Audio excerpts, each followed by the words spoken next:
कांग्रेस के वरिष्ठ नेता राहुल गांधी आज देहरादून बन्नो स्कूल परिसर में लाखों विद्यार्थियों को संबोधन करेंगे और कई विद्यार्थी उनके प्रोग्राम में आ रहे हैं।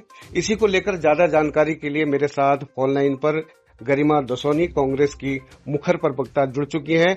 गरिमा जी, बहुत बहुत स्वागत है आपका K24 न्यूज में। नमस्कार, धन्यवाद जी। राहुल गांधी का एक कार्यक्रम है, लेकिन राहुल गांधी गो बैक के नारे लग रहे हैं। क्या राहुल गांधी ने पेपर लीक किया था क्या? नहीं, यही हतप्रभ करने वाली बात है कि विरोध जिस बात का करना चाहिए इन महिलाओं को, क्योंकि जो बच्चे अपनी जीवन लीला समाप्त कर रहे हैं नीट इम्तिहान निरस्त होने की वजह से, वो किसी के तो बच्चे हैं। इन माओं को तो उन बच्चों का दर्द होना चाहिए था जी। और कहीं न कहीं देखिए संवेदनशीलता इनके अंदर होनी चाहिए। ये आधार बना रहे हैं गो बैक के नारे लगाने के पीछे, आधार ये बता रहे हैं कि नारी शक्ति वंदन अधिनियम को विपक्ष ने राहुल गांधी के नेतृत्व में परास्त कर दिया सदन के अंदर। जबकि सच्चाई ये है कि 2023 में नारी शक्ति वंदन अधिनियम लाया गया और इंडिया गठबंधन सहित तमाम विपक्षी दलों ने इस पर मोहर लगाई एकजुटता के साथ, क्योंकि ये ब्रेन चाइल्ड ही कांग्रेस का है। महिलाओं को आरक्षण देखा। गरिमा जी, यहाँ पर अभी नारी सशक्तिकरण की बात नहीं है, यहाँ पर बच्चों की भविष्य की बात चल रही है। अंकिता भंडारी मामले में ये लोग बाहर नहीं निकले।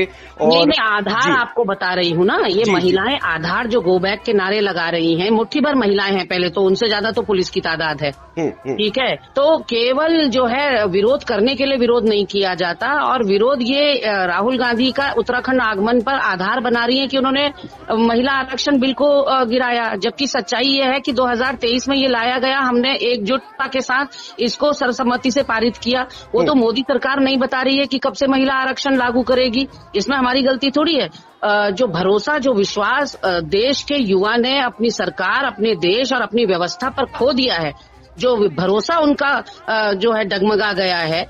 तमाम 80 से ज्यादा कॉम्पिटिटिव एग्जाम्स के पेपर लीक हो गए हैं। ये कोई छोटी संख्या नहीं होती।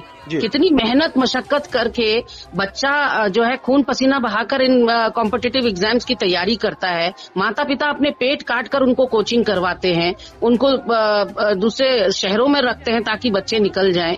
और आप सोच कर देखिए, अगर आपके घर में इतना होनहार बच्चा जन्मा हो जो 97-98% ला रहा है, तो एक माँ, अभिभावक होने के नाते आप सपने बुनने लग जाते हैं कि आपकी तो बुढ़ापा सवर गया, आपका तो बुढ़ापा आराम में बीतेगा, और गोद में क्या आता है उस माता पिता के? एक बच्चे की लाश। जी। गरिमा जी, ये महिलाएं जो आज राहुल गांधी गो बैक के नारे लगा रही हैं, उनको देहरादून में उनका विरोध कर रही हैं। जब रिया थापा इस इंसिडेंट में उन्होंने आत्महत्या कर लिया, तब भी ये क्या नारियां बाहर निकली थी सशक्तिकरण के तौर पर? बिल्कुल सटीक सवाल है आपका कि ये तब कहाँ थी सबके सब, जिस वक्त रिया थापा ने अपनी जीवन लीला, आज तक एक भी संवेदनाएं व्यक्त करने गई है रिया के माता पिता के पास? कांग्रेस पार्टी तो वहीं बैठी रहती है दिन रात और लगातार जो है उनका सब्बल बनने का काम कर रही है। रिया थापा को न्याय के लिए, जस्टिस के लिए कैंडल मार्च निकाल रही है, उसकी आत्मा की शांति के लिए कैंडल मार्च निकाल रही है। ये महिलाएं अंकिता भंडारी के उसमें चुप रही, महिलाएं अभी बद्रीनाथ में दान चोरी हो गया, इतना चंदा चोरी का मामला चल रहा, उसमें चुप रही। ये महिलाएं अभी रिया थापा की मौत पर चुप रही। तो ये महिलाएं सिलेक्टिव राजनीति करती हैं, और मैं तो कहूंगी कि महिला नाम पर ही ये सारी मातृशक्ति जो है कहीं ना कहीं धब्बा है। क्योंकि जिन मुद्दों पर आपको सवाल उठाने चाहिए, अपनी सरकार से पूछना चाहिए, अगर रीढ़ की हड्डी है इनके अंदर, तो अपनी सरकार से पूछे कि क्यों लोक सेवा आयोग का अध्यक्ष का पद 3 साल से खाली था उत्तराखंड के अंदर। अगर कॉम्पिटिटिव एग्जाम के आयोग के अध्यक्ष का पद ही खाली रहेगा, तो आप मुझे बताइए कि ऐसे आयोग पर किसका भरोसा होगा? तो राहुल गांधी को संवाद करना इसलिए जरूरी लग रहा है इस समय, क्योंकि युवा हताश निराश है। युवा इस समय जो है अंधेरे में जा रहा है, वो नशे की गिरफ्त में जा रहा है और कहीं ना कहीं होपलेस हो रहा है। इसलिए उसको उम्मीद देने के लिए, उसकी अलख जगाने के लिए राहुल गांधी जी संवाद कर रहे हैं। और युवाओं के साथ जो अभूतपूर्व कनेक्ट उनका दिखाई पड़ रहा है, जो लोकप्रियता उनकी दिखाई पड़ रही है, कोटा राजस्थान के कार्यक्रम को इतनी सफलता मिली, उससे कहीं ना कहीं भाजपा की चूल्हे हिली हुई है और उसको लगता है कि उसके राजनीतिक जमीन पैरों से खिसक रही है। जी। गरिमा जी, कहीं ना कहीं देखिए, महेंद्र भट्ट पहले ही कह चुके हैं कि राहुल गांधी यहाँ राजनीति करने आ रहे हैं, और उन्होंने ये भी कहा कि राहुल गांधी 4 साल 4.5 साल में जब चुनाव होते तब वहाँ भ्रमण करने आते हैं और पिकनिक मना के चले जाते हैं, ऐसी बातें कर रहे हैं। जबकि प्रधानमंत्री लगातार उत्तराखंड का दौरा करते हैं। परेड ग्राउंड से सीधा बन्नो मैदान में शिफ्ट हो जाना उनके कार्यक्रम को आप किस तरह देख रही हैं? क्या ये धामी सरकार डर गई है? क्या कारण है? हाँ, मैं इसे राहुल गांधी के खौफ और दहशत के रूप में देखती हूँ। मैं इसे भाजपा के डर के रूप में देखती हूँ कि पहले हमें परेड ग्राउंड की परमिशन दी जाती है, उसके बाद वो निरस्त कर दी जाती है, और अब उसमें जिस महिला कलाकार का नाम तक नहीं था इस युवा कॉन्क्लेव में, उसका पोस्टरों में फोटो नहीं है, उसका नाम नहीं था, उस जैस्मिन शेंडलास को उसके विदेश दौरे से उसके मुंह पर डबल ट्रिपल राशि मारकर उसकी फीस देकर उसको विदेश दौरे से बुलाया गया आनंद फानन में, और परेड ग्राउंड में उसका उसी समय पैरेलल कार्यक्रम कराया जा रहा है जिस समय राहुल गांधी का होगा। पहले हमें परमिशन दी, हमसे 1,77,000 रुपया जमा करवाया परेड ग्राउंड का, उसके बाद कह दिया गया लॉ एंड ऑर्डर का आधार बनाकर कि नहीं हो सकता कार्यक्रम, आप बन्नू स्कूल में कर लीजिए। लेकिन राहुल गांधी तो देखिए पानी की तरह है, जैसे पानी अपनी जगह बना लेता है, राहुल गांधी जी भी उसी तरह की संत प्रवृत्ति के व्यक्ति हैं। उनको जगह से और समय से कोई मतलब नहीं है, उनको संवाद करना है, वो करके रहेंगे। ये चाहे कितनी भी एड़ी चोटी का जोर लगा ले, कार्यक्रम तो सफल होगा और अभूतपूर्व सफलता कार्यक्रम को मिलेगी, क्योंकि ये हमारे भविष्य का, हमारे खुद के देश के भविष्य का सवाल है। युवा जो है देश का भविष्य होता है। अगर युवा ही निराश हो जाएगा तो आप बताइए देश गर्त में जाएगा तो जाएगा ही। और ऐसे में मैं बताना चाहती हूँ कि ये दमनकारी नीति है। अगर हमारी सरकार थी 2017 तक, हमने यही नीति अपनाई होती तो क्या योगी आदित्यनाथ इतनी रैलियां कर पाते, चुनावी रैलियां? जो बड़े बड़े नेता इनके आ रहे थे, अगर हम उनको मैदान देने से मना कर देते। लेकिन ये नया एक ट्रेंड देखने को मिल रहा है। विपक्ष देखिए उतना ही जरूरी होता है लोकतंत्र में जितना सत्ता पक्ष। विपक्ष जवाबदेही तय करता है, जिम्मेदारी तय करता है सत्ता पक्ष की, और विपक्ष को जिस तरह से कुचलने का आप प्रयास कर रहे हैं, इसका मतलब लोकतंत्र और संविधान में आप लोगों की कोई आस्था विश्वास नहीं है। इसीलिए हम इनको हत्यारा ऐसे ही नहीं कहते लोकतंत्र और संविधान का। अब आप देखिए मुख्यमंत्री ने आज ही अपना युवा संवाद रख लिया, आज ही जैस्मिन शेंडलास का प्रोग्राम रखवा लिया। मतलब उनको लग रहा है क्या जो कर लूं कि राहुल गांधी का कार्यक्रम या तो फेल हो जाए या हो ही ना पाए।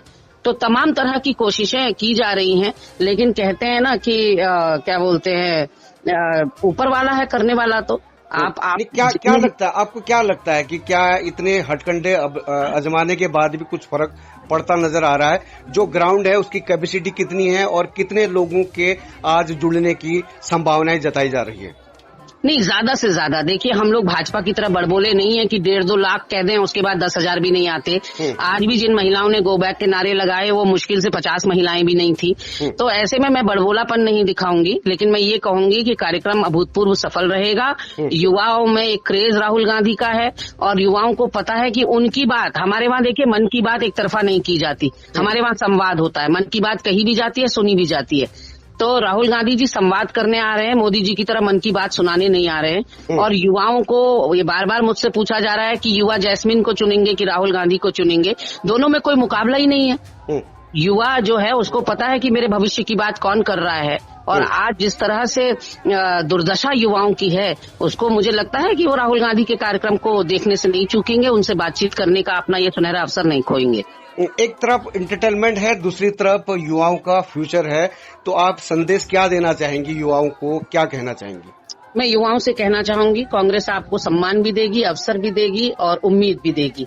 और ये धूल करी है इस देश की जनता ने कि भारतीय जनता पार्टी के जलेबीदार लच्छेदार भाषणों को सुनकर वो बातों में आई है और उसको सत्ता दी है आपने।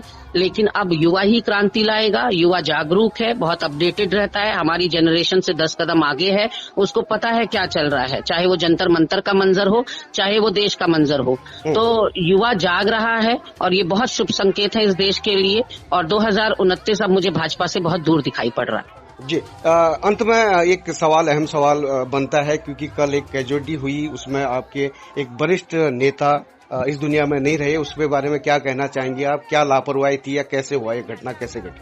नहीं, अब देखिए ये तो जांच का विषय है कि चूक कहाँ रही, लेकिन मुझे बहुत दुख है उनके जाने का, मेहता जी के जाने का। वो बहुत हमारे कर्मठ और निष्ठावान सिपाही थे और कांग्रेस पार्टी में उनकी जान बसती थी। और मुझे बहुत दुख के साथ ये कहना पड़ रहा है कि उनकी जो क्षति है वो कांग्रेस के लिए अपूर्णीय क्षति है और उनका योगदान बलिदान ऐसे ही नष्ट नहीं होगा।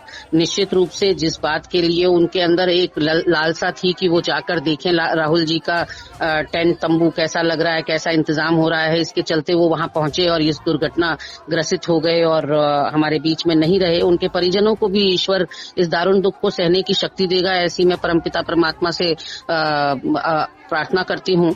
लेकिन ये जांच का विषय है कि कहाँ कहाँ भूल चूक कहाँ रही। और डेफिनेटली अभी राहुल गांधी जी उनके परिवार से मिलने जा रहे हैं। संवेदनशील है मेरे नेता, और उनको भी जैसे ही पता लगा उनको भी बहुत दुख हुआ, और अभी कुछ ही समय के अंदर अंदर वो अजय मेहता जी के घर जाएंगे। जी, बहुत बहुत धन्यवाद अहम जानकारी देने के लिए, क्योंकि व्यस्तता आपकी तरफ से होगी भी और क्योंकि आपको देखना भी है। बहुत बहुत धन्यवाद गरिमा जी।